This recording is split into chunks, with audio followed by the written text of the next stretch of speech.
susipažinti su ponia Gustienė. Ponia Gustienė, čia yra mūsų garbės, Lietuvos garbės žmogus. Gavo apdovanojimą. Gavo apdovanojimą.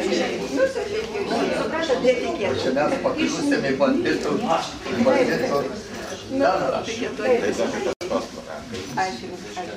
Jeigu matėt per televiziją, buvo jų Nu, kam jaudintis? Čia yra grinai politinis susidorojimas su tais, kurie nori išreikšti savo poziciją, savo pilietinę pareigą ir pakritikuoti valstybės institucijas, pareigūnus, kurie užsiiminėja korupciją. Prieš žmonių laisvę, prieš žmonių laisvą žodį, prieš spaudą. Todėl mes čia kaip piketo dalyviai išreiškiam ryžtingą protestą.